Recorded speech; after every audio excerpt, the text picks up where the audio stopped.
और क्या आप तैयारी कीजिए, इंशाल्लाह पार्टी चुनाव लड़ाएगी। मीरापुर के ऊपर भी कई प्रत्याशी आ चुके हैं और उनके आवेदन आने शुरू हो चुके हैं, लेकिन ये क्लियर है, ये तय हो चुका है कि उपचुनाव पार्टी मीरापुर से ज़रूर लड़ाएगी। मीरापुर ही नहीं, पूरे प्रदेश के अंदर जहाँ पर भी उपचुनाव होने हैं पार्टी वहाँ से चुनाव लड़ाएगी मजबूत के साथ इंशाल्लाह। लेकिन ये लोग चाहते नहीं कि मुस्लिम लीडरशिप मजबूत हो, इनकी भी अपनी क़यादत हो, इनका भी कोई लीडर हो जो इनकी आवाज़ उठा सके। अल्हम्दुलिल्लाह हमारा एक ही एमपी सबके ऊपर भारी है।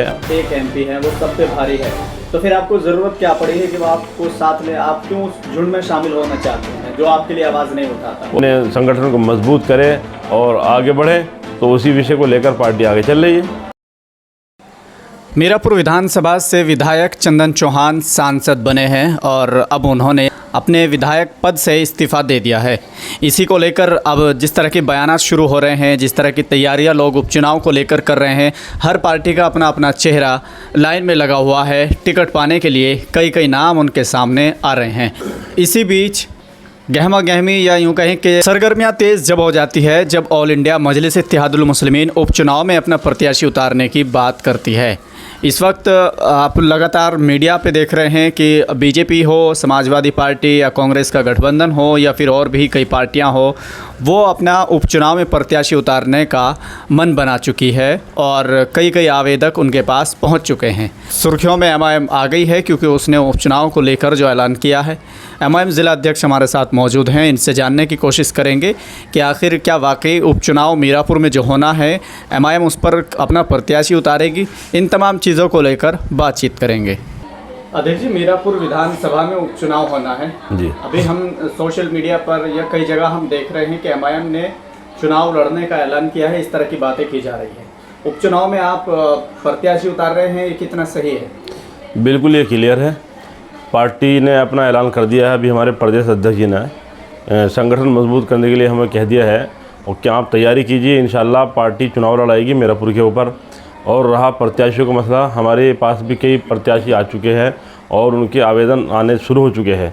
अब हाई कमान का जिसके बारे में आदेश होगा पार्टी इसको चुनाव लड़ाएगी, लेकिन ये क्लियर है, ये तय हो चुका है कि उपचुनाव पार्टी मीरापुर से ज़रूर लड़ाएगी। मीरापुर ही नहीं, पूरे प्रदेश के अंदर जहाँ पर भी उपचुनाव होने हैं पार्टी वहाँ से चुनाव लड़ाएगी मजबूत के साथ इंशाल्लाह। लोकसभा चुनाव में आप पार्टी की बहुत ज़्यादा डिमांड बढ़ी थी, उस समय आपने प्रत्याशी नहीं उतारा, जबकि हर किसी की ज़बान पे हमने देखा कि सपा और बसपा इन तमाम गठबंधन को एक तरफ साइड करते हुए मुसलमान कहीं ना कहीं समाजवादी को वोट नहीं देना चाह रहा था। ऐसे में वो विकल्प की तलाश में था कि एमआईएम यहाँ से चुनाव लड़े। ऐसे में आप चुनाव लड़े नहीं है, तो कहीं ना कहीं ये माना जा रहा है कि जब आप लोकसभा के चुनाव में नहीं उतरे मैदान में, तो इस बार आप उपचुनाव में आ रहे हैं, तो आखिर इसमें क्या करेंगे आप? क्योंकि आप जब लोकसभा चुनाव न लड़के आप उपचुनाव में आ रहे हैं तो कहीं ना कहीं बीजेपी को फ़ायदा होगा। आप फिर से बीजेपी को जिताने के लिए जा रहे हैं। इस मर्तबा हम लोगों ने इन्हें चांस दिया कि आप सरकार बनाए, लेकिन ये नहीं बना पाए, तो अब हमें तो पार्टी अपनी खड़ी करनी है, पार्टी के ऊपर काम करना है। सियासी पार्टी हमारी है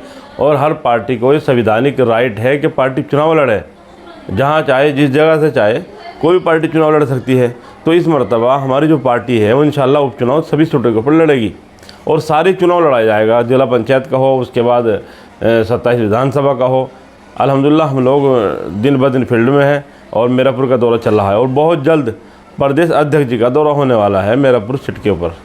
आपको नहीं लगता कि जिस तरीके से गठबंधन अपनी एक पकड़ बनाकर अच्छे से लेकर के चला है, हल्की सी चूक रह गई तो वहाँ से बीजेपी निकल गई है, आपको नहीं लगता कि आप उसमें बिखराव पैदा करने जा रहे हैं?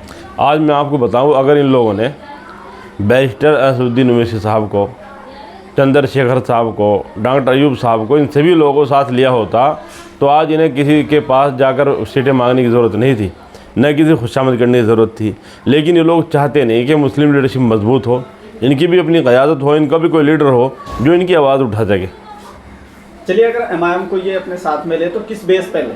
आपके पास एक एमपी है, आपने 3 सीटें लड़ी, उसमें से आपको 1 सीट मिली है और भी कई सीटें आपने लड़ी है बिहार में, आपको मात्र 1 सीट मिली है, तो क्या आपको किस बेस पे लिया जाए, ये लोग अपने साथ ले? अल्हम्दुलिल्लाह हमारा एक ही एमपी सबके ऊपर भारी है। अभी सदन शुरू हो जाएगा, उस वक्त आप देख लीजिए कि हमारा एक एमपी क्या करता है। अभी की घटनाएं हुई आपने खुद देखा होगा, मुरादाबाद के अंदर हुई है, प्रतापगढ़ के अंदर हुई है और सहारनपुर के अंदर और शामली के 2 लोगों को मार दिया गया, शहीद कर दिया गया, मोब लिंचिंग हुई है। क्या इसके ऊपर किसी पार्टी ने आवाज़ उठाई? जो हमारे लोग बड़े खुश हो रहे थे, चिल्ला रहे थे कि इतने एमपीज़ पार्लियामेंट के अंदर पहुंच चुके हैं, अब आवाज़ उठाएंगे, मुझे तो कोई नज़र नहीं आया। बैरिस्टर असदुद्दीन साहब ने आवाज़ उठाई, हमारे कार्यकर्ताओं ने आवाज़ उठाई, प्रतापगढ़ के अंदर भी, मुरादाबाद के अंदर भी, और हम लोगों ने भी इन सारी चीज़ों को लेकर ज्ञापन दिया है। तो अल्हम्दुलिल्लाह हमारा एक ही एमपी सारी चीज़ों के ऊपर काफ़ी है। जब आपके एमपी एक एमपी है, वो सब पे भारी है, तो फिर आपको ज़रूरत क्या पड़ी है कि वो आपको साथ ले? आप क्यों उस झुंड में शामिल होना चाहते हैं जो आपके लिए आवाज़ नहीं उठाता? वो सिर्फ जब आपके सांसद अकेले ही काफ़ी है तो फिर अकेले ही लड़िए ना। देखिए अल्हम्दुलिल्लाह हमारे लीडर के अंदर इतनी ताकत है, हमारा लीडर सब पर भारी होता है, आपने देखा भी होगा। लेकिन हर पार्टी को अधिकार है कि अपनी पार्टी बढ़ाए, तो हम भी चाहते हैं हमारी पार्टी हर राज्य के अंदर अपने संगठन को मजबूत करे और आगे बढ़े। तो उसी विषय को लेकर पार्टी आगे चल रही है।